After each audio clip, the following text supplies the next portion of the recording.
noite.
Boa noite. Boa noite. Tudo bom? Tudo bem, Plínio? Você, Kathleen, tudo bom? Tudo. Tudo bem. É hoje que vai dar, você que vai dar a explicação hoje, Henrique? É, hoje sou eu. Muito bem. Você está nas vibrações, né, Plínio? Sim, estou. Olha, não esquece de vibrar para a Marilena e para a mãe, né? Ah, tá, sim, Ela sim. perdeu a mãe dela, né? Sim, sim. Vamos fazer umas vibrações para ela.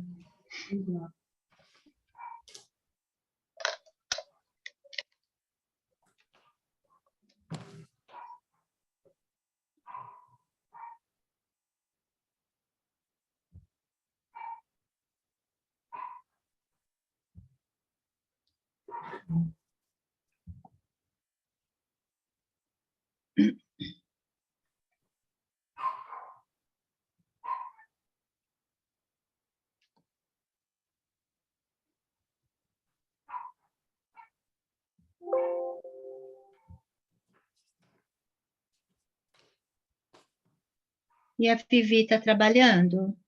Não, ela está lá embaixo. É. Eu agora esqueci o que ela está fazendo. Não, ela estava pegando água quente. Ô, Ah. Vi, o que você está fazendo? O que você está fazendo com água quente?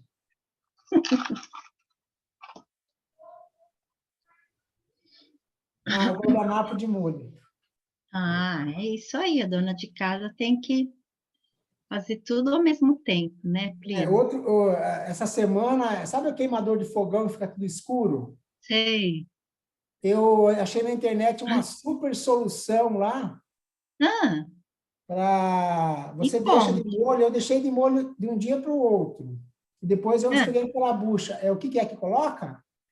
Água quente, coloca vinagre, Vinagre. bicarbonato, aquele Cif e detergente. Faz Faz uma ação química aí. faz uma solução poderosa, né? E depois deixa de molho. E limpa, viu? É, Assim, não fica novo, né? Não dá para dizer mas já dá uma boa melhorada. não merece um 10, mas um 8 tá bom, né? Olha, Vamos que só de bênção, ano. muito bem. Eu sou engenheiro químico, eu gosto dessas químicas, né? Ai, você gosta? Gosto.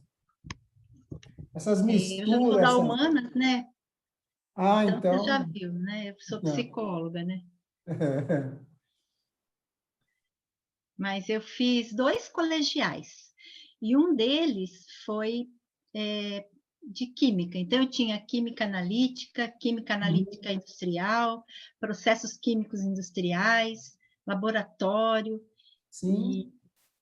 E para mim era bem assim, eu só tinha 6 matérias de química e uma de física, todos os dias. Oi, Gláucia, Boa noite, Glaucia. pessoal. Boa tudo noite. bem?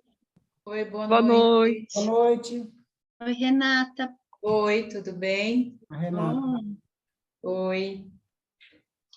Nossa, eu mudei para Renata em vez de Rita. Entrou na hora que eu estava mudando. tudo bem, a Renata. Renata, você passa para Rita? Você Mas sabe será que passar? eu acho Peraí, que eu não sei, mas vou pedir para o meu marido, peraí. Não, eu você vou clicar, te falando, se você quiser, eu falo. Não, ele está aqui. Você quer aqui que você fez? Não acho que entendi. você tem que clicar em cima do meu nome de novo, e aí você tira dela e põe para mim. Acho que é assim. Só em clicar em cima do meu nome. Você entra nos participantes, vê a Isso. Rita, o nome da Rita tem 3 pontinhos do lado da Rita. Aí você clica e tem host. O host. Ela pôs o nome. Não Peraí. pode passar o host direto. Tá. Então, eu gravo aqui, né? Já tá colocado para gravar. Já. Make host, é isso? Make host? Isso. Aí eu faço um teste aqui, Renata.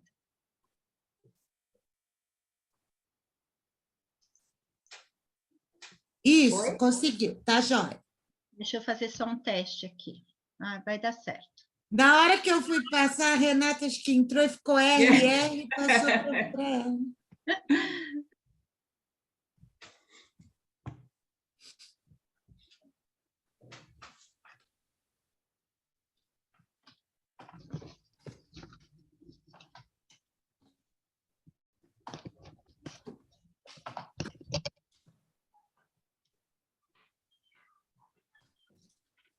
Obrigada, viu, Glaucia e Renata?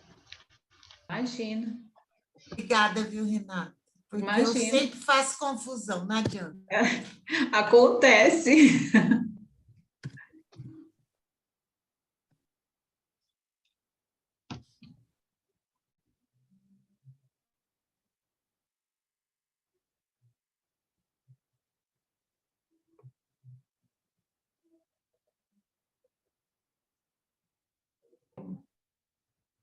Eu não sei por que falar você é meio esquisito, né? Porque casamento e celibato.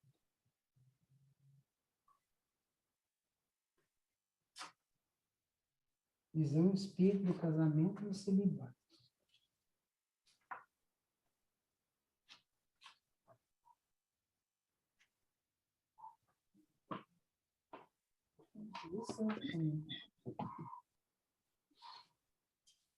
Então, livro dos espíritos. São 696. Boa noite. Boa noite. Boa Oi, noite. Eli, boa noite. Boa Oi. noite. Boa noite. O outro tem livro dos espíritos, casamento e celibato.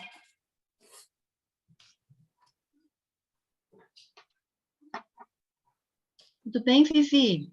Tudo, querida. Mexendo na água quente agora, esse horário é bom, né, meu bem? Tá friozinho. Nossa, mas tá um frio que é uma delícia. Tá. Minhas costas hoje tá ainda mais de segurar o Léo com esse frio. E ele tomou 2 vacinas Ixi, ontem e ele não tá, ele tá bem manhosinho. Por sorte, meu marido tá lá na sala. Se eu precisar sair correndo, vocês já sabem. Mas ele tomou idade de ele febre tem? amarela, de gripe, ele tem 9 meses. Ixi, aí é De bebezinho, é. E hoje ele não passou bem, assim, ele tá bem manhosinho, porque fica mesmo, né, gente? dá dor no corpo, né? É, o braço e a perninha dele, que ele tomou uma no braço e uma na perna, né? Aham. Mexe com o intestino, temperatura, fica com dorzinho, não sabe como Ele é. tomou febre amarela aí? Então, tomou da gripe, Ah, da gripe que é na perninha, né? é. Mas ainda assim, eu acho que a reação tá menos ruim do que aquela penta, nossa. A Já penta é terrível. né? É A muito penta é ruim. duro. Porque tem o que dá muita reação e dor no corpo é o componente da tosse comprida, da pertussis. É isso que. Ai, eles ficam muito ruinzinhos, né? Dá muita dor no corpo também. Eu até pedi para minha filha se ela conseguia sair um pouco mais cedo, porque hoje ele está bem manhãzinho, ele chora, assim, você percebe que é mal-estar, assim, é dorzinha mesmo, né? Você chegou a dar, você se dá medicamento quando tá Ai, assim? quando tá, assim, muito manhãzinho, eu percebo que a temperatura já mudou, eu dou É Tilenolzinho, porque, paracetamol. porque aí tira um pouco Mas desse mal-estar, eu dei tadinho. Lufital também, porque ele estava com bastante dor na barriga. É uma judiação, a gente fica, né? Mas, enfim, tem que tomar. Precisa. Tem que tomar. Eu falo que tudo isso é menos do que as doenças, né? Nossa, nem Então, é. Que bom, vocês estão todos bem, né? Ele com a filhota, vocês dois também. Ah, tá bem, graças a Deus. E a Kátia, vocês têm notícia? O Cátia, marido então, dela se eu não sei, ela não passou mais nada, né? Não, Ela é filha da Sônia, né? é. Eu até ia perguntar para a Sônia. Que horas são? Vamos esperar mais um pouquinho, né, gente? Só tá faltando da escala aqui a Grace, né? A Grace não tá aí não, né? Não.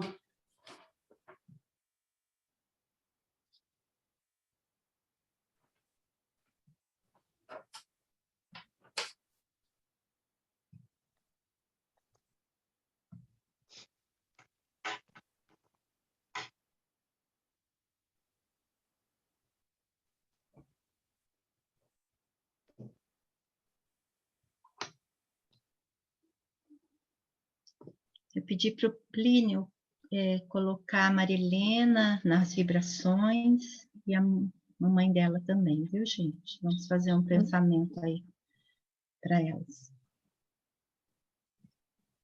A mãe dela é Dona Sônia.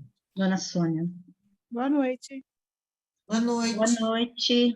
a mãe dela já estava doente? A mãe Eu- dela é acamada há muitos anos. Há muitos anos. É mesmo? Eu não sabia, Gláucia. Há muitos anos que ela é acamada, tadinha. Nossa.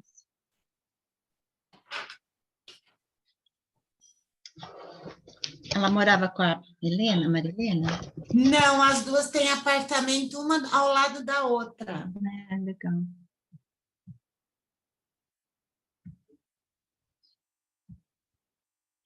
Tudo bem, Filomena? Tudo bem. Boa noite. Boa noite. Tá.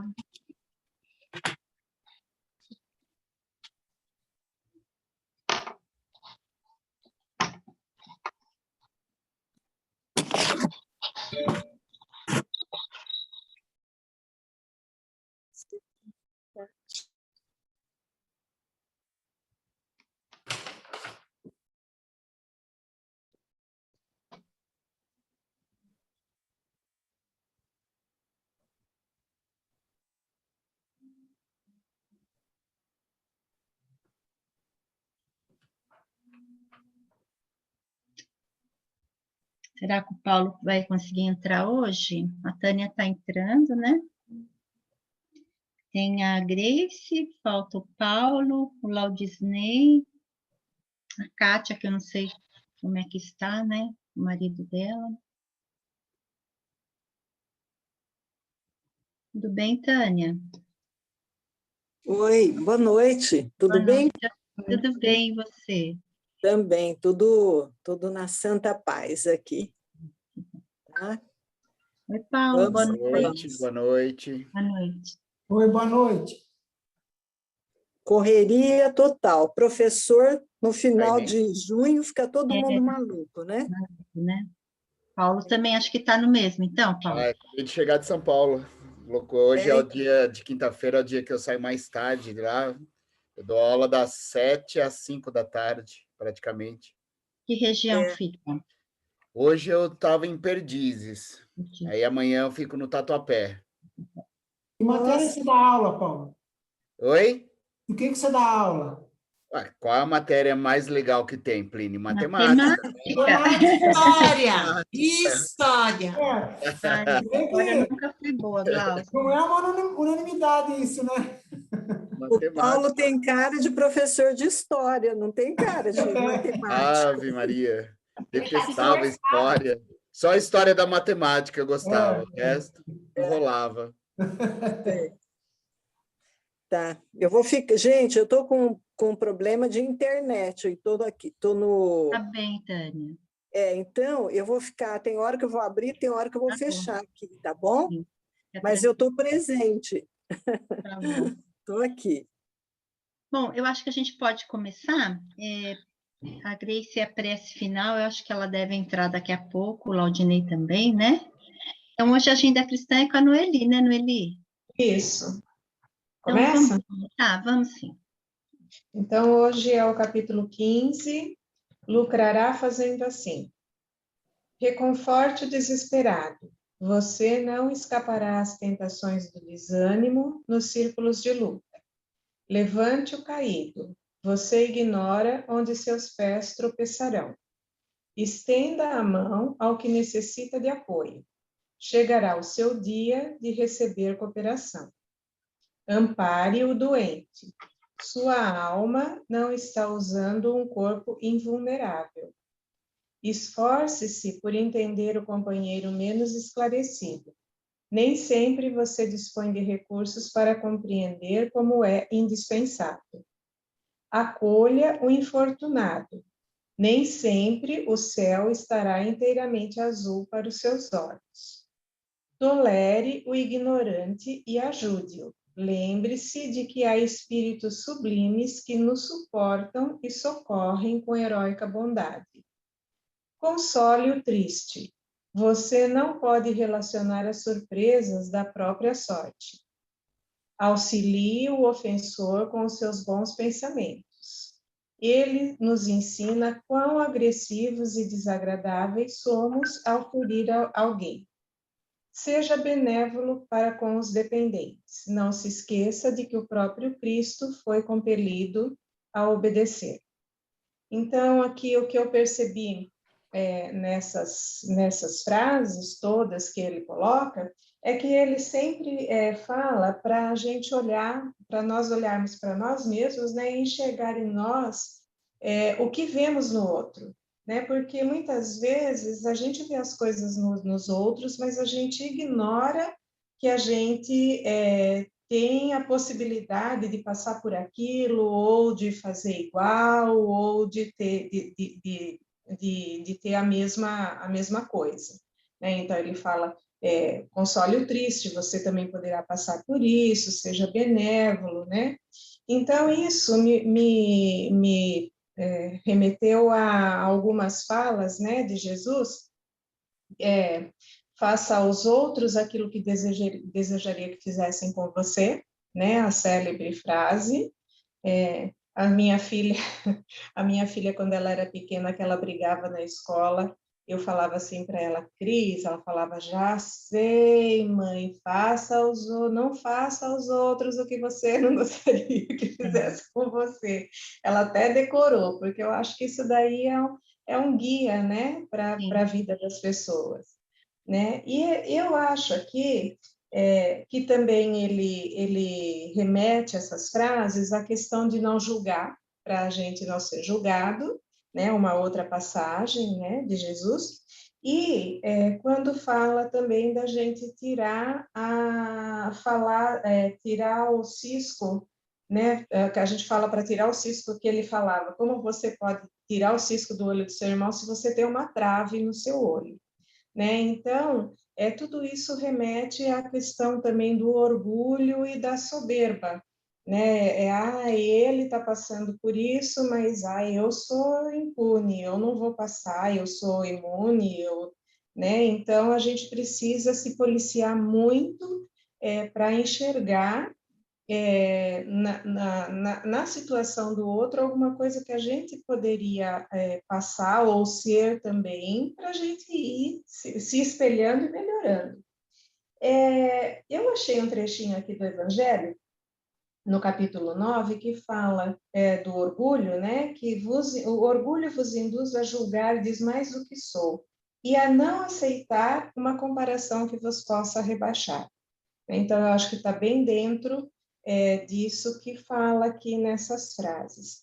E eu queria ler para vocês uma dissertação moral ditada por São Luís, a senhorita Hermance Dufaux, que está na Revista Espírita de maio de 1858, que fala do orgulho, por São Luís. É uma historinha. Então, para encerrar aqui essas coisas que ele fala, eu acho que essa historinha encaixa bem. Um homem soberbo possuía algumas geiras de boa terra. Geira é um pedaço de terra. Sentia-se orgulhoso das pesadas espigas que cobriam o seu campo e lançava o olhar desdenhoso sobre o campo estéril do humilde. Esse levantava-se ao cantar do galo e ficava o dia todo curvado sobre o solo ingrato. Recolhia pacientemente os seixos e ia atirá-los à beira do caminho. Revolvia profundamente a terra e arrancava com dificuldade os espinheiros que a cobriam. Ora, seu suor fecundou o campo e ele colheu o melhor trigo. Entretanto, o joio crescia no campo do homem soberbo e abafava o trigo, enquanto o dono se vangloriava de sua fecundidade e olhava com piedade os esforços silenciosos do humilde. Em verdade vos digo que o orgulho é semelhante ao joio que afoga o bom grão. Aquele dentre vós que se julga mais que seu irmão e que se vangloria é insensato. Sábio é o que trabalha por si mesmo, como humilde em seu campo, sem se envaidecer da sua obra. Então, foi isso que eu achei assim, que destacou mais para mim em todas essas frases, essa questão da gente sempre enxergar o outro, né? E se enxergar no outro para a gente crescer um pouco mais, tá? E se vocês quiserem complementar, por favor. Sua leitura, né, sobre o texto. Alguém gostaria de falar alguma coisa que também conseguiu extrair? Né, eu acho que a Noeli colocou bem para nós, né, a questão da gente só julgar e olhar o do outro, né, e a gente às vezes tem tudo isso até um pouco mais, né, Noeli? Alguém quer colocar alguma coisa? Então, vamos para a prece inicial com a Renata, né, Rê? Isso. Obrigada, Noeli. Obrigada a você. Vamos agradecer mais esta noite, a mais esta oportunidade de estarmos aqui reunidos, agradecer aos nossos queridos professores pelo carinho, pela dedicação, agradecer a espiritualidade que sempre nos acompanha, que tenhamos um ótimo aproveitamento dos nossos estudos. Senhor Jesus, auxilia-nos a compreender mais, a fim de que possamos servir melhor. Que assim seja. Que assim seja. A Kathleen vai fazer o evangelho para a gente, né, Kathleen? Isso. Então, é o item 7, né? Que se tem o título A Paciência. Foi dito por um espírito amigo em Havre, alguma coisa assim, em 1862. Então, ele vai dizer, ele vai falar um pouco sobre a paciência, né? ele vai falar que a dor, ela é uma bênção que Deus envia aos seus eleitos, porque ele vai considerar a dor como algo que nos faz mudar, né? Como se fosse uma chave, né? Eu ouvi isso eu não me lembro agora quem que foi, mas eu ouvi e eu achei interessante fazer essa metáfora, né, da dor, como se fosse uma chave que abre uma porta, né, para uma oportunidade, né, apesar de a gente às vezes encarar a dor como algo não tão, será que é necessário, né? Mas enfim. Aí então ele vai dizer, né, no primeiro, logo no início, que a dor ela é uma bênção, né? Porque ela nos faz às vezes parar, pensar, mudar, transformar. E aí ele vai também dizer que a partir desse conflito que a gente às vezes tem com a dor, a gente precisa manter a paciência, né? Que é estar em paz, né? Mesmo estando sofrendo com essa dor. A mesma coisa, por exemplo, vamos supor que a gente voltasse no tempo e estivesse num contexto, numa época de guerra, Primeira Guerra Mundial. Ou seja, a circunstância em que a gente, nesse caso, a gente está vivendo é de bombas, né, destruições, mas dentro de mim existe uma segurança, uma paz, uma confiança de que vai dar tudo certo, que está tudo, né? Então é mais ou menos isso, assim, ele vai dizer a importância da paciência. Aí logo em seguida ele vai dizer assim: sede pacientes, pois a paciência é também uma caridade, e deveis praticar a lei da caridade ensinada pelo Cristo enviado de Deus. Então, ele pede para que a gente exercite a paciência, que não é a passividade, não é a espera, e sim, eu fiquei pensando como uma segurança interna, né? Um equilíbrio. E aí, quem diz isso é a Lúcia Helena Galvão, daquele vídeo que a Gláucia passou para a gente. Então, quando a gente consegue ter esse equilíbrio, essa paz interior, essa segurança, a confiança de que Deus está junto com a gente, né? Que a gente não está sozinho, a gente tem o nosso mentor, nossos guias, né? Então, é saber que as coisas vão melhorando, né? Então, ele diz que isso também é uma caridade, né? É uma maneira de a gente exercer a caridade conosco mesmo também, né? E aí ele diz que ele vai falar que é perdoar os que Deus colocou em nosso caminho para serem os instrumentos de nossos sofrimentos e submeterem à prova a nossa paciência. Então a gente vai exercitando na nossa vidas, né, nas nossas vidas, a paciência, né? E qual que é ao contrário da paciência, né? O que é o diferente, né? Que não é a paciência? É a insegurança, a ansiedade, o medo, a angústia, tudo isso é o oposto. Então, a gente precisa perceber, né? Então, se eu estou com uma ansiedade muito grande, eu preciso ir para o outro lado da balança, né? Que é a paz. Não, calma, né? Vai dar tudo certo. Eu estou pensando coisas ruins, não é bem assim, sabe? Então, é como uma balança. A gente tem que sempre estar com essa balança equilibrada. Se ela pender muito para o medo, ela fica desequilibrada. Então, eu preciso, como uma gangorra, né? Eu preciso fazer com que ela fique em equilíbrio. Aí, ele também vai dizer que a gente, às vezes, não percebe o quanto as infinidades de bênçãos que nós recebemos. Às vezes a gente enfatiza muito mais uma dor, mas esquecemos as bênçãos que também estamos recebendo, e às vezes nem notamos, né? Então ele vai dizer logo em seguida que, pois então, veremos que as bênçãos são mais numerosas que as dores. Ou seja, a gente, no nosso caminhar, a gente tem muitas bênçãos, né? E a gente tem que ter esse sentimento de gratidão por a gente estar motivado, né? Por a gente estar em frente, e às vezes a gente não nota essas bênçãos, né? E a gente acaba enfatizando a circunstância ruim ou a dor, né? E temos muitas bênçãos.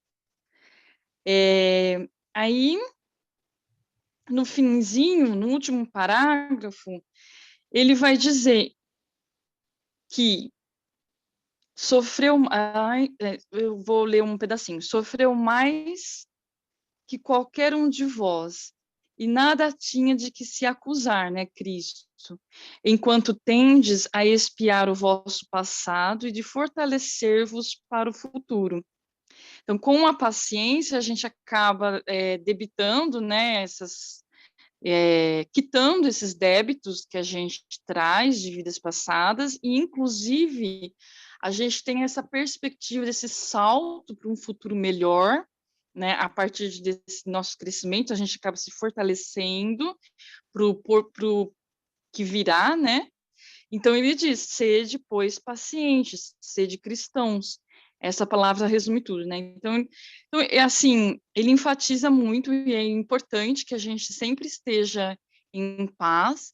E aí, referente ao vídeo da Lúcia Helena Galvão, né, que ela vai falar sobre um filósofo, o nome dele, eu não lembro o nome, mas assim, o título é O Mais Belo Estado da Mente e do Coração. Ela vai dizer que a paciência, ela também é como uma célula, né? Gostei muito desse exemplo. Ela diz que a célula nossa, do nosso organismo, quando vem, ela está lá funcionando em harmonia, em ordem, né? E aí, quando ela vem algum intruso dentro dessa célula, ou seja, um vírus que acabe invadindo essa célula, ela vai exercer, né, uma reação para que volte a ter essa ordem, essa harmonia. Então, ele diz que ela fala que a gente tem que ter esse centro muito forte, né, esse centro de ordem, de harmonia, de paz, para que nada que venha externo, a circunstância, uma dor, possa nos abalar, né, de tal maneira que a gente perca o nosso centro. Por isso a importância da paz, né? Que ela vai nos trazer essa segurança, o respeito com nós mesmos e com os outros, essa confiança, né? Que ela vai também...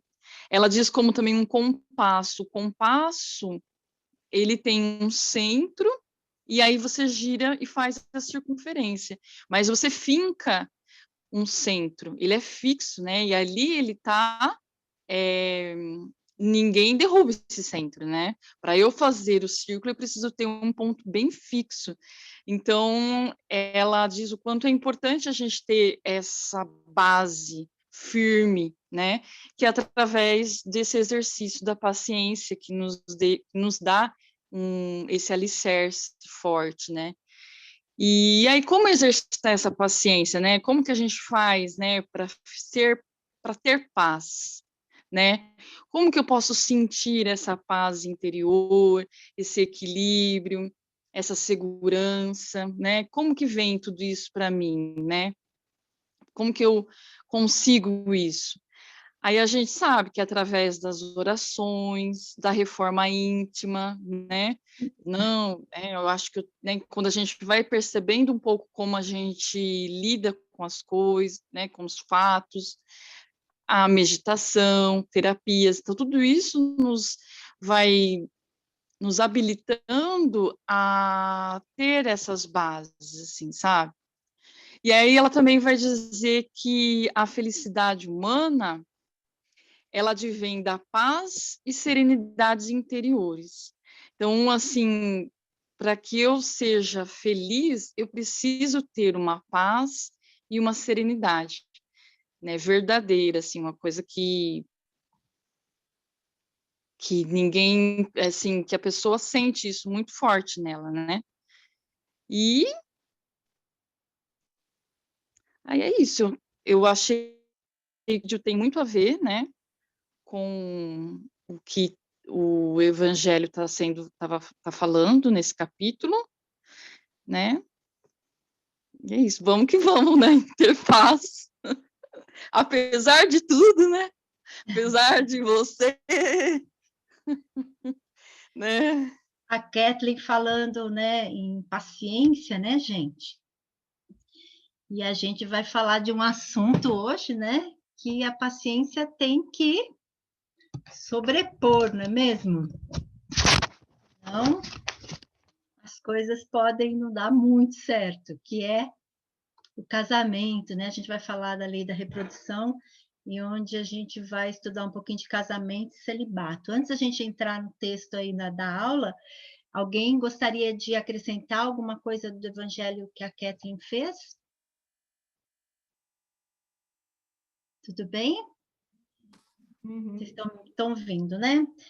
Então, vamos lá. Eu vou começar com uma pergunta. Eu gostaria que vocês respondessem, né? Vocês acham que o casamento e o celibato, ele é uma opção ou ele é uma imposição? O que vocês acham? É uma imposição se a gente decidir seguir as regras da Igreja Católica, tanto para freira quanto para padre, etc., né? Você fala imposição de casamento, de não se casar? Não, estou falando do celibato. Ah, o celibato, tá. E o casamento? Ah, o casamento também é um... Não, também é proibido casar. Aí, se a pessoa decide que vai ser padre, vai ser freira, ela tem que... É uma imposição para ela o celibato, né? E o não casamento. Agora, quando não é nessa situação, que eu saiba, é só essa situação que a pessoa é proibida de casar, eu acho que é uma opção. Vocês concordam? O que vocês acham? Pode falar, Vivi. A questão é que muitas pessoas preferem, né? E isso está ficando cada vez mais comum, assim, tem as pessoas que não querem casar justamente porque elas não querem dividir nada com o outro. Agora, quando a pessoa não quer casar porque ela quer fazer outras coisas e viver com uma outra pessoa não é a prioridade para ela, eu acho que está tudo certo também. De repente, ela quer fazer outras coisas, não necessariamente morar com uma pessoa, ficar com uma pessoa o tempo todo. Então, não é uma opção. Sempre é uma opção. Eu acho eu acho que é escolha sempre também. Mesmo com essas questões que a Viviane acaba de colocar. No fundo, é uma escolha. Eu acho que nem sempre foi uma escolha. Agora é uma escolha. Mas antes a sociedade ela impunha o casamento para o homem, para a mulher, que senão você era mal visto. Então, acho que agora ela passa a está evoluindo isso e começa a ser uma opção, uma escolha. Mesmo assim, ainda em algumas situações, ainda eu vejo isso como imposição. A questão histórica, né, e cultural também. Não só isso, de repente, a fuga, a saída de uma situação, de uma família, sabe? Eu já vi casamentos onde a mulher queria sair de um casamento, queria sair da família, né? Sofria demais na família e queria ir, foi casar por isso. Tem gente que casou porque passava aperto, passava fome e foi casar porque para tentar. Então, eu acho que ainda às vezes existe uma situação que acaba empurrando, né? Acaba impondo ainda a situação do casamento. Mas acho que já melhorou bastante, né? Já melhorou muito.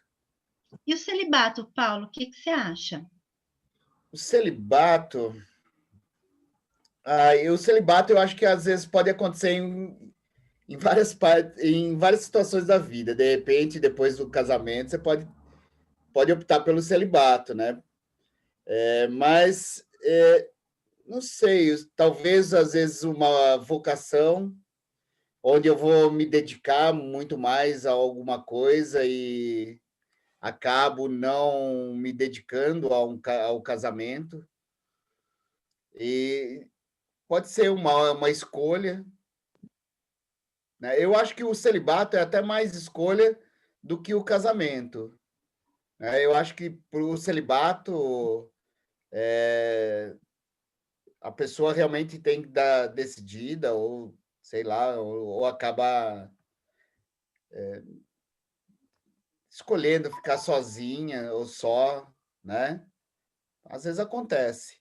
Tirando aí os casos que, de repente, a pessoa, né, por conta da igreja, mas falando de pessoas mais comuns, normais, como nós.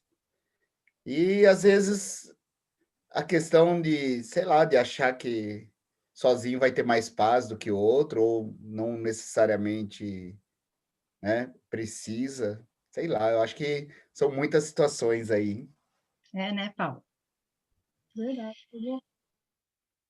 Eu acho que o casamento, do jeito que a gente conhece, ou que a maioria, que a sociedade, é uma situação, assim, é uma lei dos homens, na verdade. Qual? O casamento? O casamento, o celibato também, né? Mas o casamento eu acho que é uma imposição social, né? A igreja talvez pegou essa questão de que duas pessoas que se amam e que se unem ficam juntas e embolou um pouco aí as coisas, né? Eu estou falando isso porque eu conheço pessoa próxima, muito próxima de mim, que se casou e que, assim, o esposo acabou achando que, não é isso que eu quero, foi embora, e hoje em dia essa pessoa está com outra pessoa, sem o casamento convencional, e existe o amor, existe o respeito, existe o companheirismo. Então, assim, essas coisas fazem a gente pensar na questão daquilo que o homem cria e daquilo que a gente tem dentro da gente, né? Como conduta, como regra de conduta, né? O celibato também, há um tempo atrás, muitos anos atrás, tinha família que tinha já prometido para Deus que aquela criança ia ser padre quando crescesse, e ele não tinha opção de não... Mas promessa para o outro cumprir, né, Isso, ele não tinha. Então, há um tempo atrás, era imposição. Alguns casos era imposição. E tem aqueles casos também, eu acho, que a pessoa opta, né? Hoje em dia é mais por opção mesmo. Mas eu acho que ambos são convenções sociais. Bom, então vamos ver o que os espíritos trazem para a gente com relação a isso. Olha só. Então, o espiritismo esclarece que o estado de natureza é o da união livre e fortuita dos sexos. Então, olha só, esclarece que o estado de natureza é a união livre e fortuita do sexo. O casamento constitui um dos primeiros atos de progresso nas sociedades humanas, porque ele estabelece a solidariedade fraterna e se observa entre todos os povos, se bem que tem alguns povos que têm situações diversas. Então, isso que o Kardec trouxe para a gente nessa questão 696. Então, o que isso traz para a gente, né? Que Deus, ele criou o homem e a mulher para que houvesse a reprodução. Daí que vem a lei da reprodução. Isso é natural. Isso é o que vem de Deus. Então, o casamento, ele vem aí como o primeiro ato de progresso, porque a partir daí nós começamos a entender que a relação entre os sexos masculino e feminino vai muito além da reprodução, né? O casamento, ele une as pessoas também por outras necessidades, por outros motivos. E um motivo aí muito forte é o desenvolvimento mútuo que cada um tem, que é entre aí a lei do progresso, né? Então, a união, ela pode aí, dessas duas pessoas, ela pode vir com o propósito de eu reparar alguma coisa que eu fiz numa encarnação anterior, né? E lá na erraticidade, eu tive um planejamento reencarnatório para cumprir o que eu deixei de fazer numa outra encarnação. Ou seja, então essa lei de reprodução, ela veio para esclarecer que não é apenas para reprodução, mas é também mais uma oportunidade de evolução que nós temos.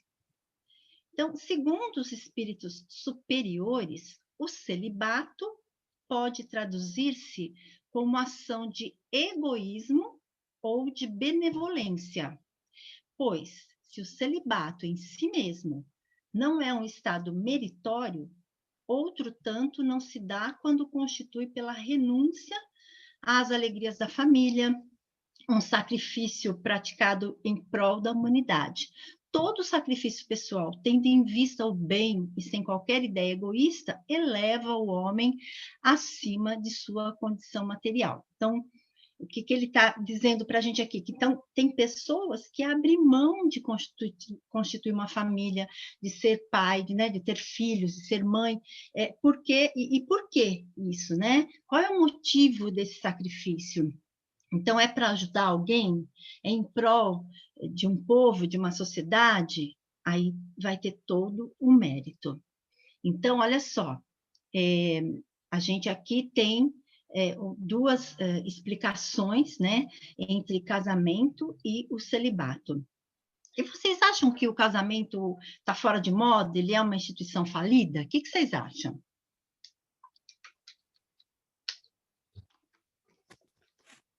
Queria ouvir um pouquinho vocês. Vocês acham que está fora de moda casar? Eu acho que não, é uma opção. Acho que para alguns é bom, para outros, de repente, não. Eu acho que não é uma coisa falida, né? Não é uma instituição falida. Eu acho que ela sofreu transformações, né? Eu acho que o casamento é a união de duas pessoas que decidem viver juntas.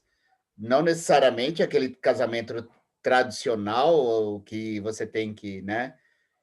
Sei lá, casar na igreja, mas a partir do momento que você une, né, e decide, eu acho que viver junto com uma outra pessoa, de certa maneira você está casado. Então, não sei, não vejo isso como algo falido. Vamos ver aqui. A abolição do casamento seria, pois, regredir a infância da humanidade e colocaria o homem abaixo de certos animais, que lhe dão exemplo aí de constantes uniões. Então, olha só, gente, nós podemos ter uma união ou algumas uniões, né? Porque tem gente que não deu certo um casamento, casa-se novamente, né? E por algum motivo não deu certo, então não significa que a instituição está falida. Aquele casal, aquele casamento não deu certo, né? Se isso acontecesse, seria, como ele diz aqui, um retrocesso. Então, se o casamento ele foi o primeiro avanço do ser humano, falando da lei da sociedade, e aí vem acabar o casamento, seria a gente regredir. É isso que ele quer dizer aqui para nós.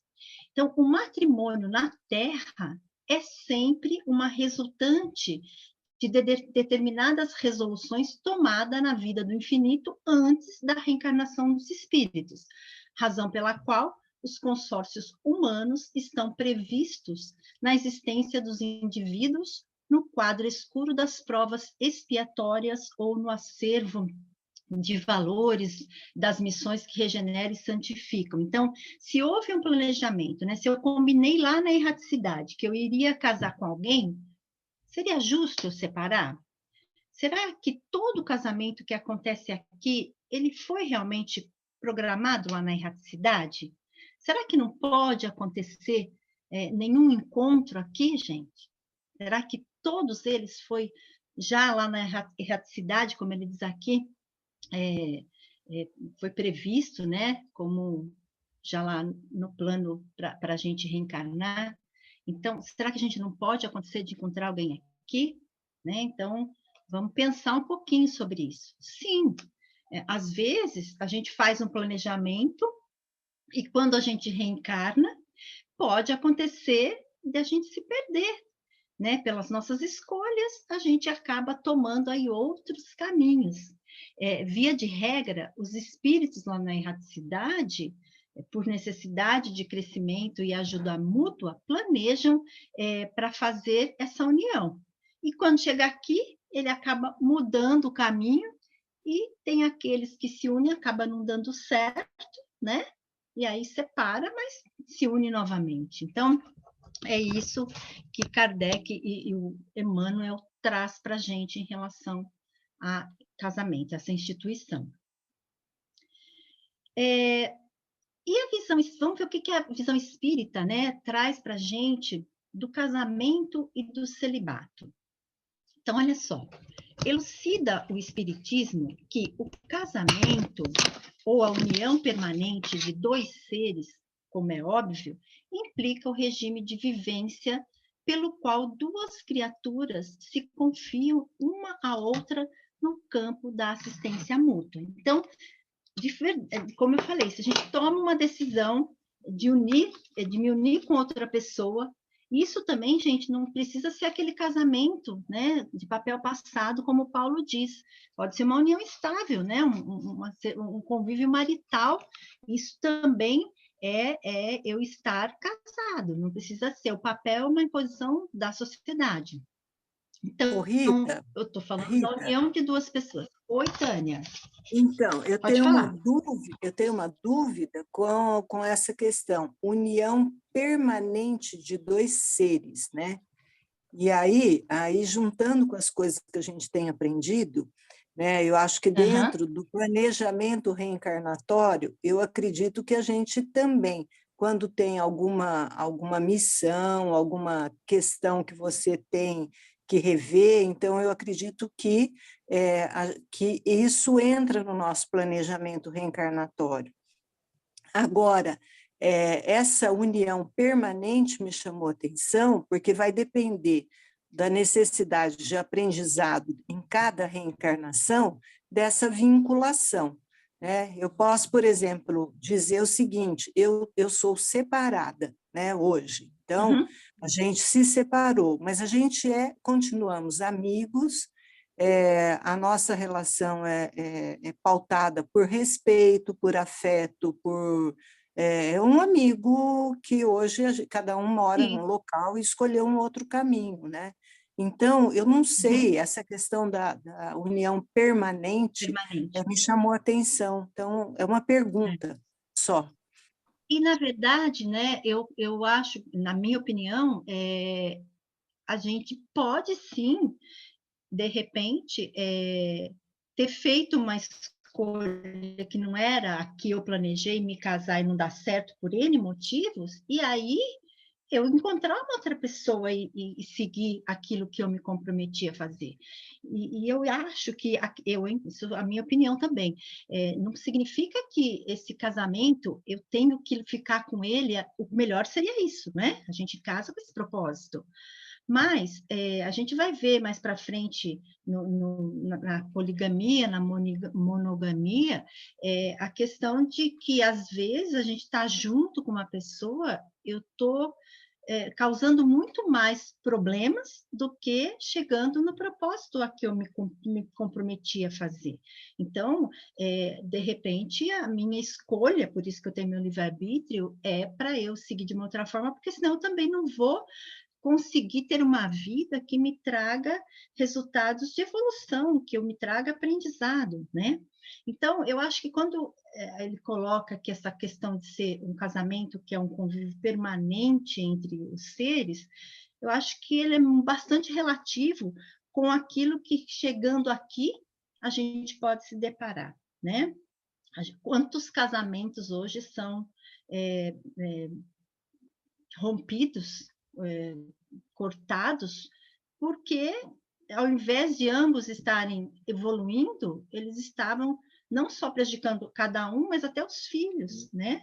Todo mundo acabava sofrendo porque a convivência não era boa. Então, eu acho que essa união de duas pessoas, para mim, a gente abre mão, né, de algumas coisas para que eu consiga, de fato, fazer uma parceria com alguém que eu sei que vai me ajudar a evoluir. Eu vou aprender com essa pessoa e também eu vou ajudar essa pessoa. Então, eu acho que não dá para a gente achar, né, que essa fala do permanente significa, né, Tânia, que porque você separou, por exemplo, você está com a visão distorcida segundo o Espiritismo, né? Eu entendo que não é assim, né? Eu não posso te falar com toda a certeza do mundo, né? Mas eu entendo que a gente faz uma programação e às vezes nem é por expiação que eu estou aqui com essa pessoa, porque a gente se decidiu e se comprometeu até ajudar alguém que vai vir como meu filho, não é verdade? Então, tem N situações, N razões. E pode ser também que chega aqui, eu escolha e até viva bem, mas foi fora do meu propósito, mas um dia eu vou ter que consertar isso, eu vou voltar e vou ter que me encontrar com aquela pessoa que eu me programei. Não tenho a menor dúvida disso. Eu posso até mudar o rumo das coisas, mas eu tenho ainda um compromisso e eu vou ter que resgatar isso de alguma forma. Tá? Alguém gostaria de acrescentar alguma coisa a respeito dessa fala que a Tânia trouxe para a gente? Porque a gente abre mão, né, de muitas coisas. Pode falar, Paulo. Eu gostaria de perguntar, por exemplo, será que no meu planejamento, de repente eu não posso planejar, não de maneira permanente, é mais um tempo, né, que eu tenha que cumprir com aquela pessoa, né, sei lá. Pode acontecer, né, Paulo? Paulo, pode acontecer sim, por quê? De repente, o que eu tinha de programa, de expiação ou de comprometimento com esse outro espírito, eu fiz, eu cumpri, os dois fizeram a sua parte, e aí cada um pode seguir o seu caminho. O importante é eu resgatar um compromisso que eu fiz por uma questão de ter cometido alguma coisa que eu preciso hoje me comprometer a resgatar tudo isso. Então, se de repente você veio aqui com o intuito de fazer uma missão e você fez, não acredito que a partir disso você deva ficar com essa pessoa caso você não queira, né? Ou não está bem, não está mais feliz, não está crescendo com essa união, né? Não está, cada um não está não se faz mais compreensível essa união. Tem muitos casais que nem têm problemas de relacionamento, mas chegam num consenso que não está bom assim, e pode ser uma dessas razões. A gente já fez o que a gente se comprometeu e agora eu vou seguir um outro caminho, né? Eu acredito que a gente possa, sim, mudar, porque eu já cumpri aquilo que eu me programei. Nelly, você ia falar alguma coisa? Não? Não. Então, Paulo, não, tá. Eu acho que você tem... Eu concordo com você, que de repente a gente pode, sim, depois que eu cumprir a minha parte, se eu quiser, se eu mudar por alguma razão, porque eu não estou feliz, ou porque eu não estou agregando nem para mim, nem para o meu companheiro ou companheira, a gente pode, com certeza, na minha opinião. Não sei se isso é, de fato, uma resposta, assim, porque eu não tenho essa resposta. Você tem, Glaucia, alguma coisa? Eu acho que não. Então, Rita, o que está proposto nesses relacionamentos, né, que é um vínculo prolongado, mais íntimo, com esses compromissos de um ajudar o outro, o que eu acho interessante é que a gente continua fazendo isso, embora cada um tenha seguido um caminho, então isso não foi rompido, né? Então, assim, ele também é espírita, a gente se ajuda, a gente se relaciona, então, com os filhos, a gente também tem um neto, enfim, esses compromissos que são espirituais, eles são mantidos. O que é interessante, é que cada um resolveu seguir um caminho, né? E nem por isso deixou de ter um convívio saudável, né, Isso. Ô, Rita. Oi. Vou falar uma coisa. Teve uns anos atrás, no centro, que nós fizemos um curso a visão do Evangelho segundo a psicologia transpessoal da Joana, né? E uma época, nós debatemos muito a questão de separação. Quem nos orientava na época era a Isabel, que hoje mora na Bahia, né? E ela é separada, eu também sou, e a gente discutia tudo isso. Há uma corrente muito forte dentro da doutrina espírita que fala que realmente a separação é uma falência do seu planejamento reencarnatório. E que nós vamos ter que voltar novamente para refazer esse caminho. Aí, nas nossas discussões, nós chegamos à conclusão que também existem diversos tipos de separação, como a Tânia bem falou. Que existem separações onde há acúmulo de muita raiva, muito ódio, e separações onde há mais respeito. Então, aí, de qualquer forma, teremos que voltar com nossos ex-cônjuges. E, de acordo com como foi feita essa separação, será de uma forma mais branda ou não. Sim. Então, Tânia, como eu também sou amiga do meu ex-marido, eu acho que a gente já vai poder escolher voltar com eles assim, como primos de segundo grau, cada um morando num país, sabe? Sim. Porque não necessariamente voltaremos como cônjuges novamente. Quem sabe a gente não consiga uns primos de segundo grau, né? Eu acho, essa sua colocação me deixa muito tranquila, né? Porque eu sinto essa afetividade, como se ele fosse um irmão mesmo. Então, tudo bem, se eu terei que voltar, sem nenhum problema. Agora, a Kathleen, que vai fazer o vídeo do casal, ele fala em mal maior e mal menor. Então, às vezes, é um mal maior ficar separados, juntos, sim. As pessoas estão sofrendo mais do que se tomasse um outro caminho. Acho que esse é o ponto, né? Então, continuando aqui, pessoal, olha... Posso falar só uma coisinha? Claro, Vivi. Então, e aí também, porque a gente já viu, né? Acho que todo mundo já conhece, já viveu essa situação, em que, às vezes, quando o casal está sobre o mesmo teto, na convivência diária, ele não consegue superar algumas diferenças para se manter unido. E depois da separação, depois de um tempo, de um amadurecimento, de um aprendizado em outros, né, momentos, em outras oportunidades da vida, esse casal, ele consegue reatar seus vínculos, né? Ter perdões mútuos aí, né? Das suas dificuldades e consegue superar suas diferenças mesmo fora do casamento, né?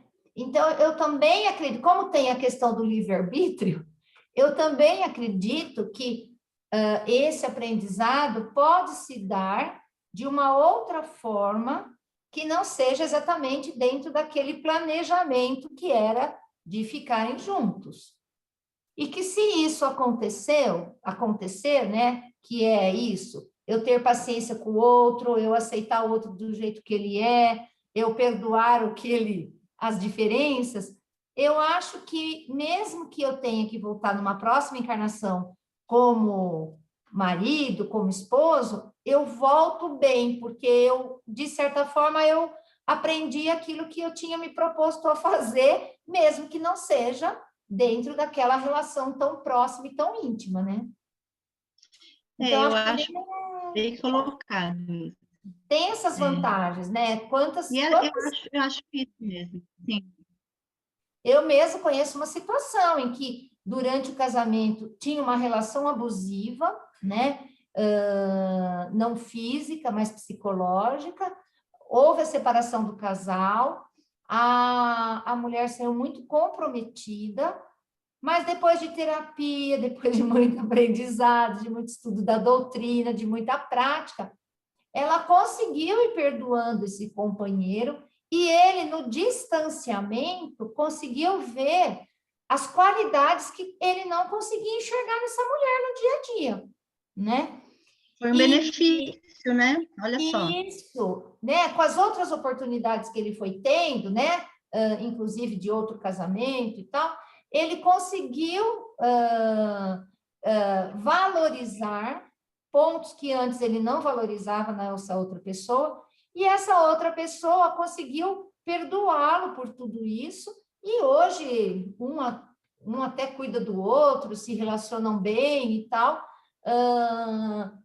Eu vejo que hoje eles conseguiram superar suas diferenças, né? Um admira o outro,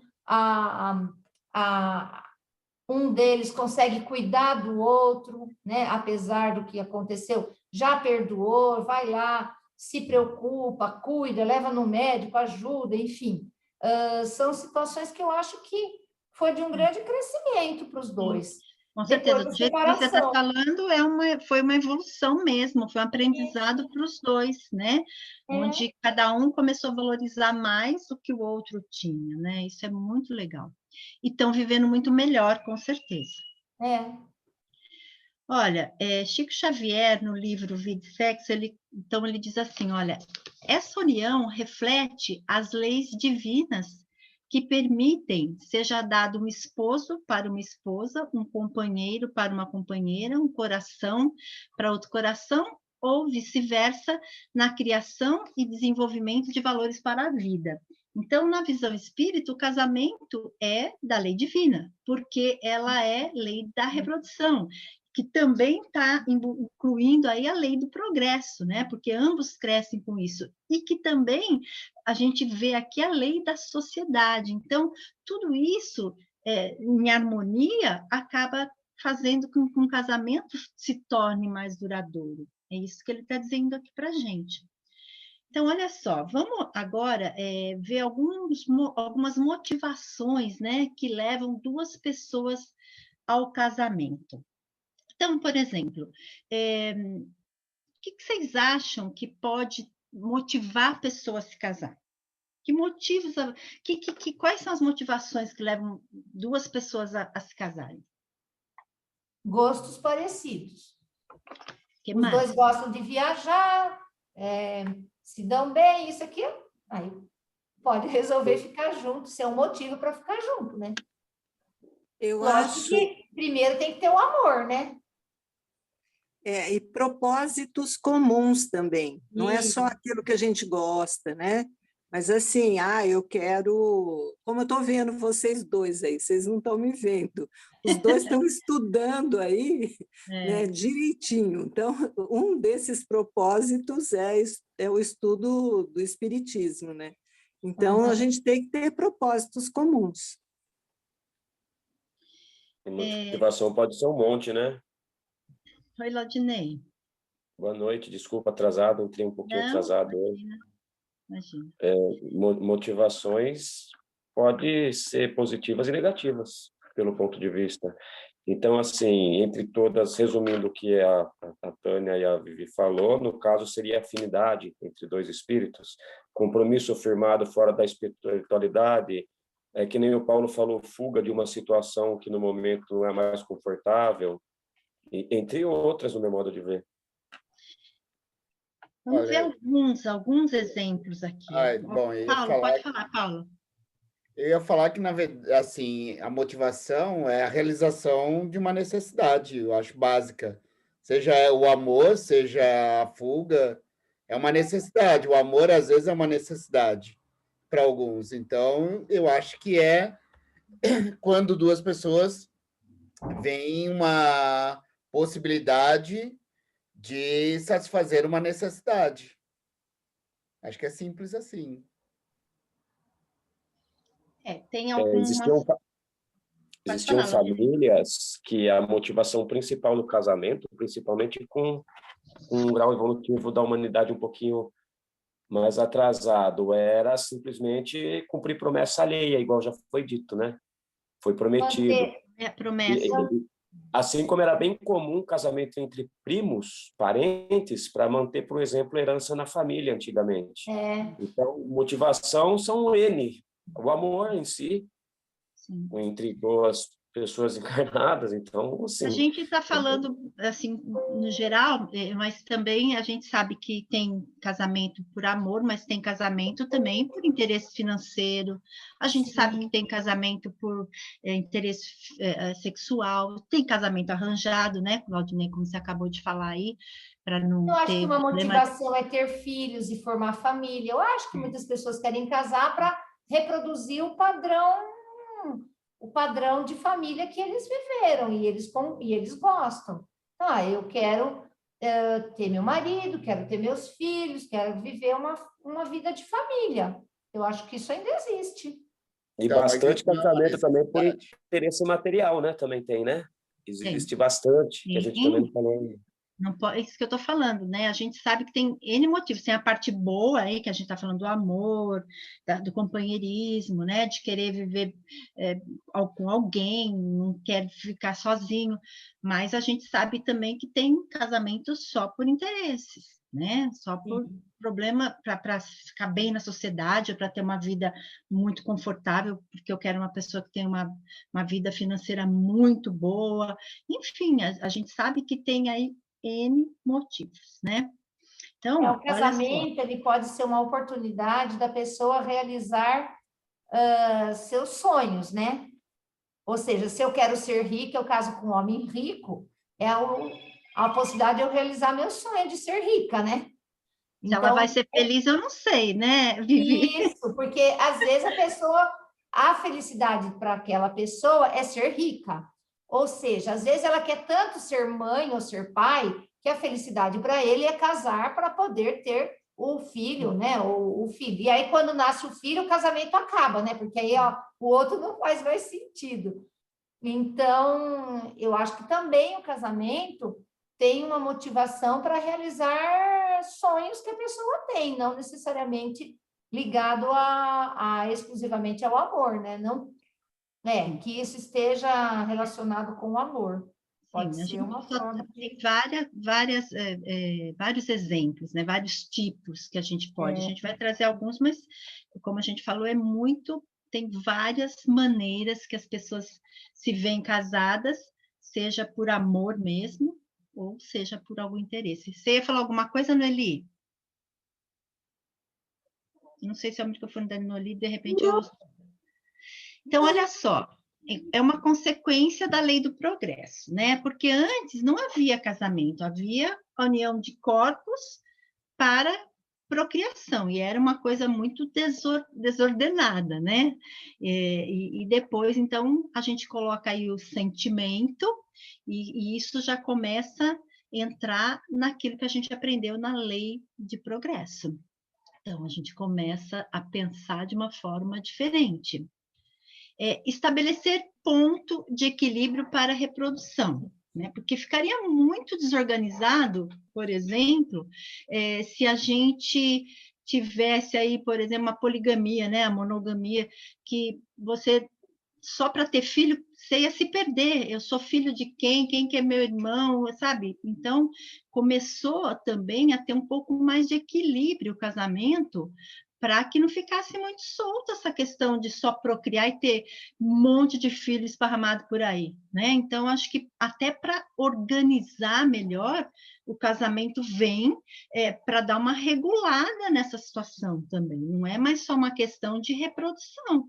Então, o casamento ele vem também para equilibrar a reprodução humana, né? Porque senão vai ficar uma coisa muito desornada, né? Desorganizada. Então, nós fomos criados para interdependência. Não adianta, a gente sabe que a gente não quer ficar sozinho, a gente precisa de um complemento. Às vezes eu dependo de uma pessoa, e eu não estou falando da dependência financeira, mas essa dependência que um ou outro faz para se complementar, né? Então, nós fomos criados realmente para isso, a gente não quer ficar sozinho, a gente precisa aí de um complemento. a gente tem interesses afetivos que vêm, às vezes, né, de outras encarnações. E não se trata de paixões, mas eu estou falando do amor mesmo, porque paixão logo passa. Então, esse sentimento do espírito, esse permanece, esse fica. Também tem questão que não é tão boa, aqueles vínculos sexuais profundos. Então, a gente só olha, tem gente que só pensa no casamento por uma questão de atração física, né? Que é muito acentuada. E acaba até confundindo essa atração física aí com amor. E aí junta os trapos, casa, vai durar, né? Às vezes, não é pelo laço do amor, né? Não tem aquela cumplicidade, aquela união. Acaba não dando certo. Então, por quê? Porque a gente fica velha, a mocidade acaba, a gente já não fica mais tão atraente, né? Então, quem casa só por essa questão de vínculos sexuais, acaba tendo um desgaste do nosso físico mesmo. Então, que é diferente do amor, porque o amor, ele acaba ultrapassando tudo isso, né? O convívio que a gente tem ao longo dos anos, quando não é esse vínculo só ligado na parte sexual, ele transcende a tudo isso. E tem ainda algumas condições para que isso aconteça. O casamento, ele precisa ter uma responsabilidade recíproca, né? Não dá para contar só com um. Hoje, a gente olha e vê que não é o homem que é arrimo de família só, né? A mulher, ela também tem que estar ajudando em todas as frentes, assim como a maternidade não é só da mulher, o homem, ele ajuda a trocar fralda, ele acorda de noite, ele também dá banho, então são responsabilidades recíprocas. Então, mais do que um compromisso jurídico, é um contrato espiritual, que não tem papel. Então, essas são condições que a gente pensa para ter um casamento, né? A gente tem que olhar para esse compromisso que passa além das formalidades daqui. E também tem aquela afinidade de valores, e esses valores são valores éticos, morais, desses valores que a gente está falando. Afinidade de aspirações, porque, gente, eu quero uma coisa e meu marido está pensando em outra, ou então ele é acomodado demais, não vai dar certo, não é verdade? Então, a gente precisa ter afinidade das aspirações, que é o que algum de vocês falou. E, acima de tudo, né, a gente precisa muito ter uma responsabilidade da individualidade, respeitar o espaço de cada um. Porque tem casamento onde um ou outro, eu não posso ter o meu ponto de vista, né, a minha opinião sobre certo assunto. E aí eu quero que ele pense igual a mim, não, ele tem que pensar igual a mim, senão não vai dar certo, eu não estou respeitando a individualidade dele. Então, é extremamente importante a gente também respeitar essa individualidade, pensando no espaço que cada um precisa ter. Vocês concordam com isso, gente? Uhum. Né? E, acima de tudo, né, a gente precisa ter o amor. E eu não estou falando daquele amor físico, né? A gente está aqui falando do amor espiritual. Bom, a gente então falou até agora do casamento. Agora vamos falar um pouquinho do celibato. Sabemos, no entanto, que existem muitas pessoas que preferem não se casar, optando aí pela vida do celibatário. A propósito, Emmanuel assim nos esclarece a respeito. A abstinência em matéria de sexo e celibato na vida de relação pressupõe experiências da criatura em duas faixas essenciais. Então, a gente tem aqueles espíritos que escolhem semelhantes posições voluntariamente para o burilamento ou serviço no curso de determinada reencarnação. E aqueles outros que se veem forçados a adotá-las por força de inibições diversas. Então, o que está dizendo aqui para a gente? Que existem dois tipos de celibatários, né? Então, tem aquele que ele faz a opção dele, né? Eu não quero me casar, eu não quero ter filhos, eu não quero namorar. E, gente, aqui ele fala de opção, e dessa opção não é muito, às vezes, nem sempre é por opção, às vezes é por questões religiosas, né? Porque a gente vê que tem igrejas que permite o casamento e tem igrejas que não permite. Então, de repente, não foi nem opção, já foi, olha, não pode, ponto. Você quer, mas não pode, não é verdade? Então, às vezes, nem é por uma opção, é uma questão aí religiosa. E tem aquele outro que vem sem condição, ele vem com inibições físicas ou psíquicas para ter um relacionamento. É isso que ele está dizendo aqui para a gente. Ainda falando do celibato, o Chico Xavier, ainda no livro Vida e Sexo, ele diz para a gente, indubitavelmente, os que consigam abster-se da comunhão afetiva, embora possuindo em ordem todos os recursos instrumentais para se aterem ao conforto de uma existência a dois, com o fim de se fazerem mais úteis ao próximo, de certo que traçam a si mesmos escaladas mais rápidas ao cimo do aperfeiçoamento. Então, olha só, existe uma pessoa que nasceu com todas as condições físicas, ele está dizendo aqui para a gente, né? Ele é perfeito fisicamente, nasceu num grupo familiar bom, ele tem tinha tudo para constituir uma família, porém ele abre mão de tudo isso porque ele quer ser mais útil ao próximo. Então, ele tem essa opção e ele não quer. É isso que ele está dizendo aqui para a gente. Ele prefere se dedicar para o próximo. Esse espírito, então, ele acaba doando essa experiência dele, essa reencarnatória, em benefício da sociedade, em benefício do próximo. Agora, a gente vai ver um outro aqui que é um pouco mais complexo, que existem aqueles celibatários, porém, que já renasceram num corpo físico, induzidos ou obrigados à abstinência sexual, atendendo a inibições irreversíveis ou a processos de inversão pelos quais sanam erros do pretérito ou se recolhem a pesadas disciplinas que lhe facilitem a desincumbência de compromissos determinados em assuntos de espírito. Então, olha só, aqui ele já está dizendo para a gente que é aquele espírito que, quando ele desencarna, ele volta lá para a erraticidade, ele analisa lá tudo que ele fez e tem aí, acaba tendo uma nova oportunidade, então ele precisa vir aqui para resgatar algumas situações que ele viveu. E que normalmente é uma expiação, ele praticou todos os excessos, né? Ele não foi somente na parte de relação sexual que eu quero dizer desses excessos. Ele acabou sendo indisciplinado, foi adúltero, então ele acabou perdendo aí muitas oportunidades.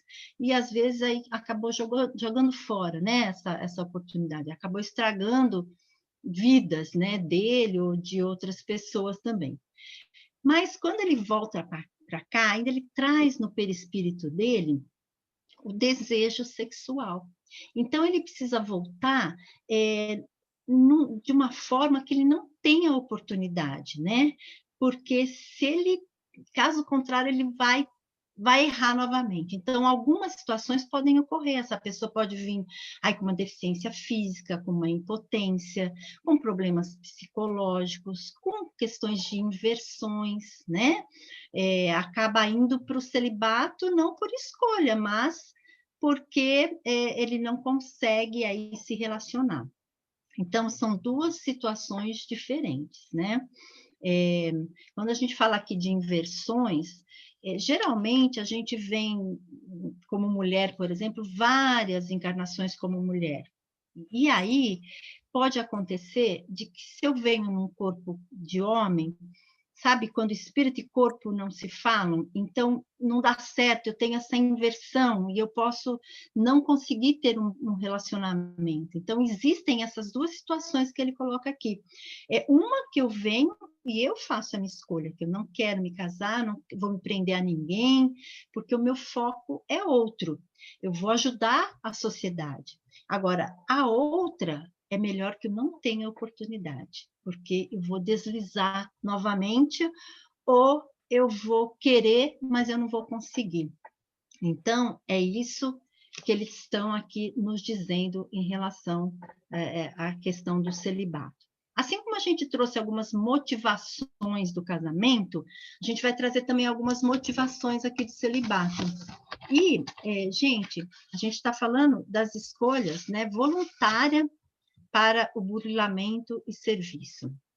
Então, veja só, a gente tem aqui, eu trouxe esses que a gente mais conhece, mas tem muito mais pessoas que vieram aqui com a motivação de ser um celibatário. A gente tem Jesus, a gente tem Chico Xavier, Divaldo, a Madre Teresa, a Irmã Dulce, que optaram por não constituir família, né?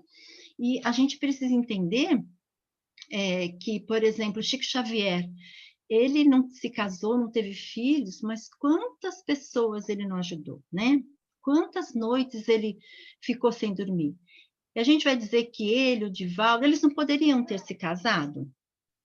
Poderia, se quisesse, porém, será que ele ia conseguir despender toda a energia que eles despendem, né, para o próximo? Porque lembra que a gente falou das condições lá do casamento? Como é que eu ia conseguir ter afinidade de valores? Como é que eu ia ter a reciprocidade se eu não ia estar presente com a vida que esses seres iluminados aqui tinham de compromisso e tem ainda, como o Divaldo, né?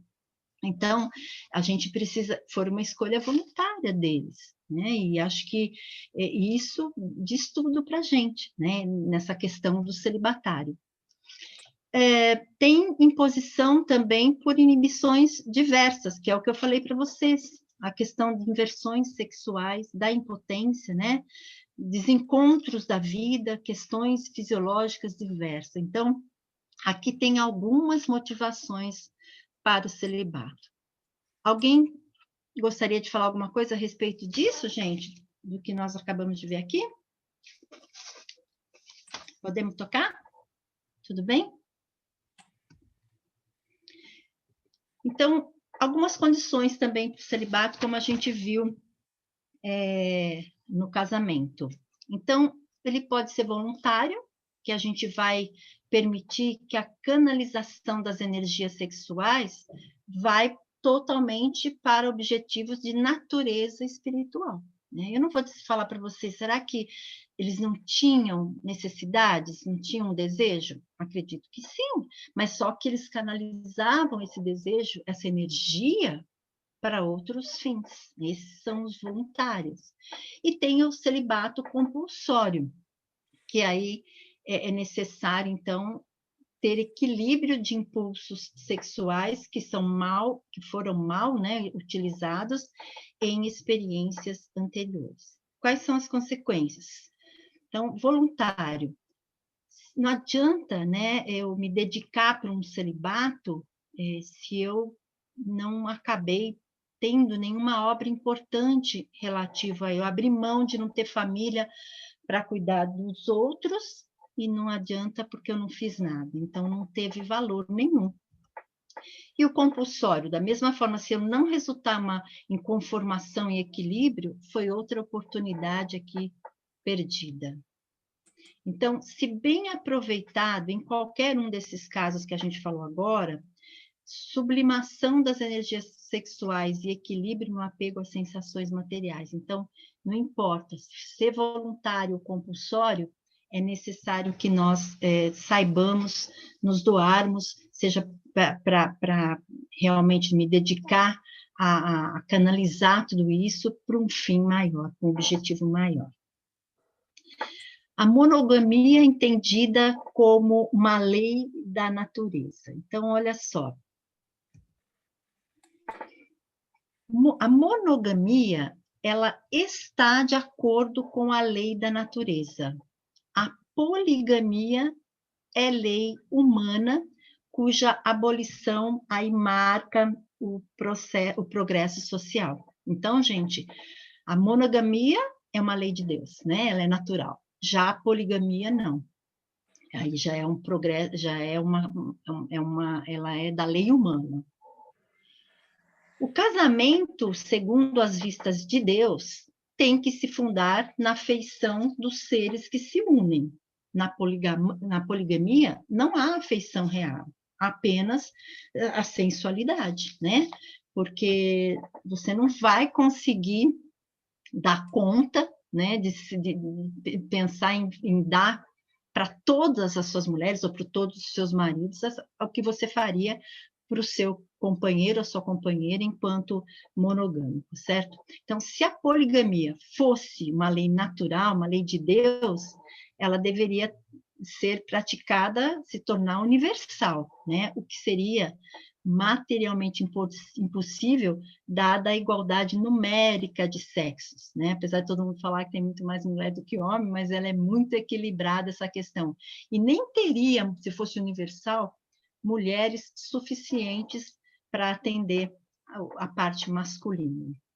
Então, a poligamia, ela deve ser considerada como um uso ou legislação especial que ela é apropriada a certos costumes e que o aperfeiçoamento social fez que desaparecesse pouco a pouco. Então, hoje existem países que abriu mão da poligamia, né? E isso mostra um progresso, isso já é um progresso, né? Tudo bem até aqui, pessoal? Alguém quer falar alguma coisa? Né? Então, à medida aí que o espírito ele vai evoluindo, esse instinto sexual, ele só é completo quando tem amor, né? Quando tem sentimento, aí ele deixa de ser uma coisa assim automática e mecânica. Ainda falando de monogamia, a gente vai falar um pouquinho das motivações, gente. Então, vamos lá. Monogamia, evolução, que são sensações que dão lugar aos sentimentos. Então, veja bem, lá atrás eu tinha sensação só, eu não tinha sentimentos, só sensações. Hoje a gente já tem sensação, mas tem sentimento também, né?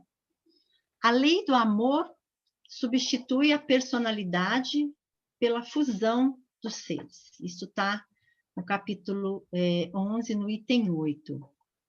Nos seres evoluídos, o instinto sexual só é completo quando tem a afinidade plena. Constitui o binário de forças não somente para a reprodução, mas para as grandes obras do coração, né? E as condições? Ela deve ser uma convicção e não uma convenção. Então, eu sou monogâmica porque eu acredito nessa monogamia, eu creio nela. Não é porque foi, eu vou casar com uma só porque eu não posso, eu sou proibido, uma convenção, não. Eu creio na monogamia, né? Não na poligamia. Então, olha só, a despeito das uniões... Alguém quer falar alguma coisa? Não? Então, a despeito das uniões matrimoniais representarem, na maioria, instâncias de reajustes espirituais, né? Então, a gente já viu isso, que a maioria se casam aqui por uma questão de já ter um planejamento para ajustar alguma coisa, então já foi planejado. Então, na maioria, instâncias de reajustes espirituais, a abolição do casamento seria, pois, regredir à infância da humanidade e colocaria o homem abaixo mesmo de certos animais que lhe dão o exemplo de uniões constantes, né? A gente vê que tem animal que eles ficam juntos até o fim. Então, para o espírita, o matrimônio na Terra é sempre resultante de determinadas resoluções, tomadas na vida lá do infinito, antes da gente reencarnar lá da erraticidade, seja por uma orientação dos nossos mentores mais elevados, quando a entidade não possui a indispensável educação para manejar as suas próprias faculdades, ou em consequência de compromissos livremente assumidos pelas almas antes de suas novas experiências no mundo, razão pela qual os consórcios humanos estão previstos na existência dos indivíduos no quadro escuro das provas expiatórias ou no acervo de valores das missões que regeneram e santificam. Então, gente, no início a relação sexual era só para reprodução, né? Era só uma sensação. Hoje a gente tem sensação e tem sentimento, e o sentimento importa muito mais do que a sensação. Então, nós aqui aprendemos que o sentimento dura e a sensação ela acaba, né? Então, vamos respeitar sempre a minha individualidade, mas se eu fiz a minha opção de compartilhar e viver com aquela pessoa, é isso que eu vou fazer, certo? Vamos falar um pouquinho da dissolução do casamento, né? Quais são as motivações, os motivos que existem para um casamento se dissolver, né? Então, pode ser uma consequência natural do nosso estado evolutivo. A gente falou um pouco isso, né? Algumas perguntas lá que aconteceu no começo. Ainda há muitas uniões de convivência. A lei civil não suprime a lei do amor. Não há união verdadeira se não houver a afeição. Então, se não tem mais afeição, o casamento realmente não vai dar certo. Eu começo a não ter evolução, eu vou perder mais do que eu conseguir melhorar, né? Então, não adianta. Então, existem casamentos de amor, fraternidade, provação e dever. Todos são sagrados, mas apenas a união de almas é o verdadeiro matrimônio. Quais são as consequências da dissolução do casamento? Toda desarmonia, ela deve se transformar em harmonia, né? Aquilo que eu falei, se a coisa não está bem, se eu estou casada só porque eu tenho filho, será que meu filho está bem, está feliz? Que consequência? Eu tenho que transformar isso numa harmonia. Então, às vezes, meu filho vai ficar melhor se eu não tenho mais esse relacionamento, eu dissolvi o meu casamento, mas eu vou transformar uma relação muito mais saudável, né? Então, eu vou trocar essa desarmonia que eu tinha no convívio, porque não estava dando certo, e estou transformando, talvez, como a Vivi colocou para a gente, em harmonia. Foi o que aconteceu com aquele casal que ela citou para a gente, né? Ele fez essa transformação. Então, a dissolução, no caso aqui, quando traz essa transformação, é muito bom, né? Porque estava junto, não estava feliz. E a gente não pode esquecer também do que o Deus uniu, o homem, né, não vai separar. O que o homem separou, Deus vai unir de novo, que é aquilo que a Glaucia ainda falou. Será que é porque eu me separei, eu vou ter que voltar, tá lá? Não sei. Pode até ser como primo, né, Glaucia? Mas, né, o que Deus uniu, o homem não separa. Deus quiser. Vamos falar um pouquinho da conclusão, gente. Deixa Vocês querem falar mais alguma coisa? Claro, por favor. É assim, minha amiga que fala. Tinha uma pessoa que ela ficou casada e ela cuidou do marido, ela fez o que tinha que fazer com o marido, mas ela morria de raiva desse marido. Mas como ela não podia se separar, ela ficou lá, cuidou dele, fez tudo, mas sem nenhuma afetividade.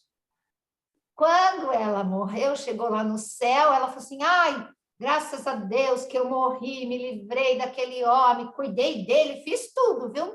Tô quites. Aí falaram para ela, tá, isso mesmo, você cuidou dele, agora você volta e vai aprender a amá-lo. Tá vendo? Então, não tem jeito, o que Deus une... É isso aí. Tem exatamente. Que fazer, então, olha só, gente. Temos consciência à luz do entendimento espírita que há casamento de amor, de fraternidade, de provação, de dever. E o matrimônio espiritual realiza-se alma com alma, representando os demais simples conciliações indispensáveis à solução de necessidades ou processos retificadores, embora sejam sagrados. Em torno do sexo, será justo sintetizarmos todas as digressões nas normas seguintes. Então, olha só, a gente tem que pensar que não tem que ter proibição, mas educar, né?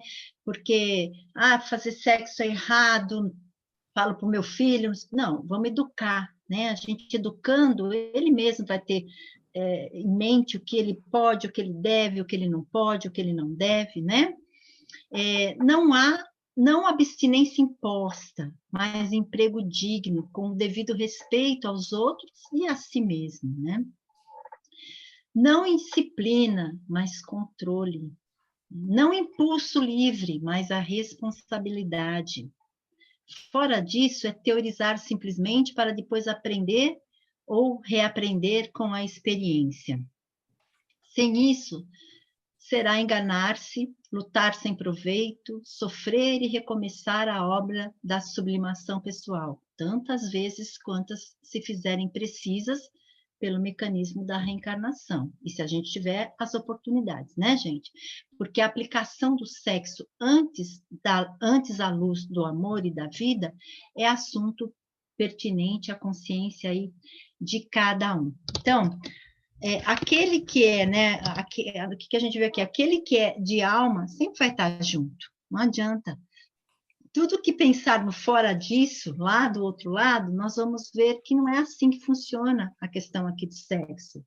Ele é importante, né? Mas precisa ter equilíbrio, maturidade, responsabilidade e, acima de tudo, o amor. Então, seja no casamento, ou seja aqui no celibato, que nós façamos dessa escolha a melhor utilização, né?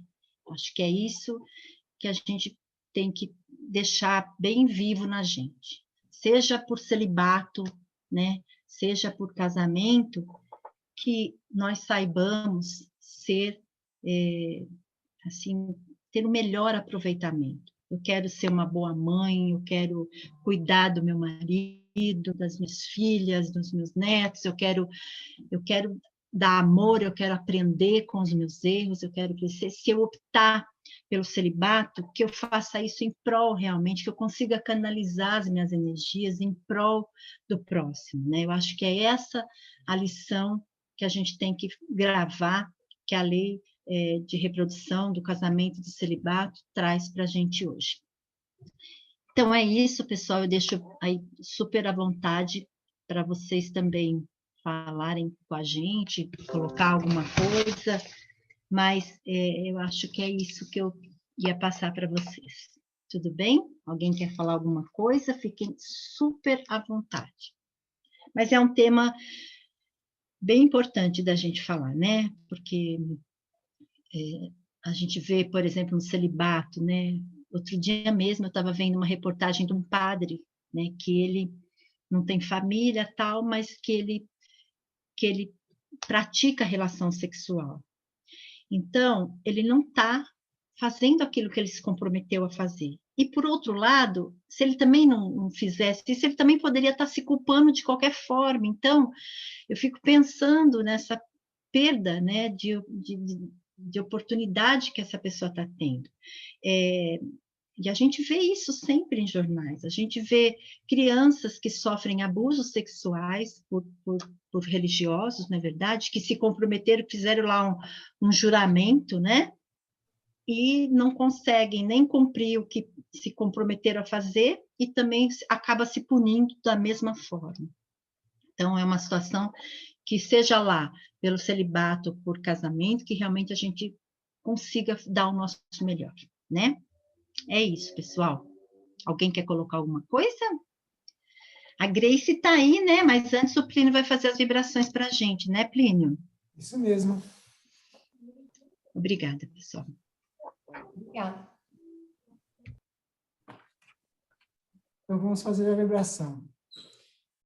Vamos nos sentando confortavelmente, fechando nossos olhos, unindo nossos pensamentos, levando a Deus e a Jesus. Desta forma, elevar nossos pensamentos em vibrações de amor em benefício de todos nós. Vamos vibrar pelo bem universal, pela paz mundial e harmonia de todos os povos. Vamos vibrar por todas as religiões que divulgam o Evangelho de Jesus e por todos os espíritos com tarefas evangélicas. Vamos vibrar pelo nosso Brasil, imaginando seu contorno todo iluminado, que essa luz seja forte para iluminar a todos nós, envolvendo todas as pessoas com muito amor e justiça. Vamos vibrar por esta casa que nos acolhe e por todos os trabalhos aqui realizados. Vamos vibrar por todos os lares da Terra, principalmente aqueles que se encontram em desarmonia. Vamos vibrar também por nosso lar, pelos queridos que aqui estão, imaginando a figura meiga de Jesus, entrando pela porta principal, deixando em todos os aposentos um rastro de luz que ilumina todos os ambientes, e essa luz transborda pelas portas e janelas e vão envolvendo a todos os nossos vizinhos. Vamos vibrar pelas águas da nossa casa, para que a espiritualidade possa nela depositar o que for necessário a cada um de nós.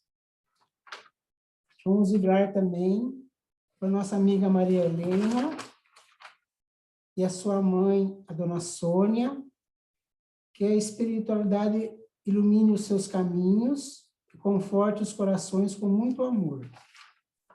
E, finalmente, vamos vibrar por nós, mesmos, criaturas que somos tão necessitadas de amparo da misericórdia divina. Que assim seja.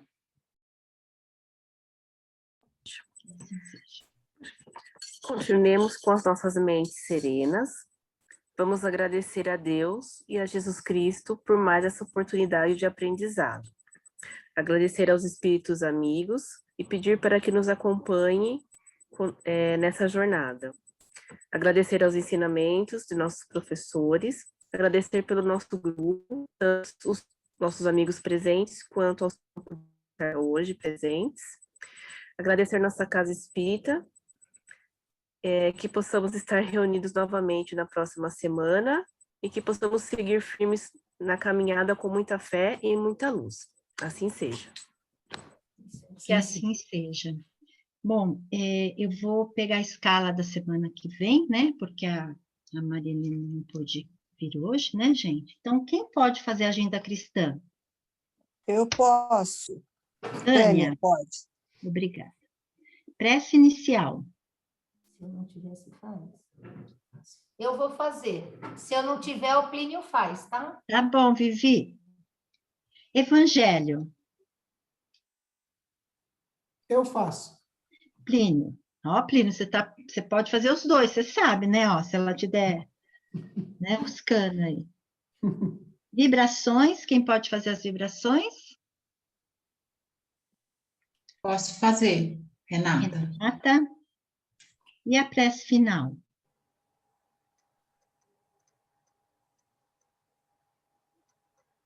Eu posso fazer. Ótimo, Aldinei, obrigada. Gente, olha, muito obrigada, que todos nós tenhamos uma noite abençoada, uma semana boa, fiquem com Deus e até a próxima. Até a próxima. Até a próxima. Obrigada. Boa noite. Obrigada, boa Tchau. noite. Pessoal, boa noite. Boa noite. Pessoal, até. Boa noite.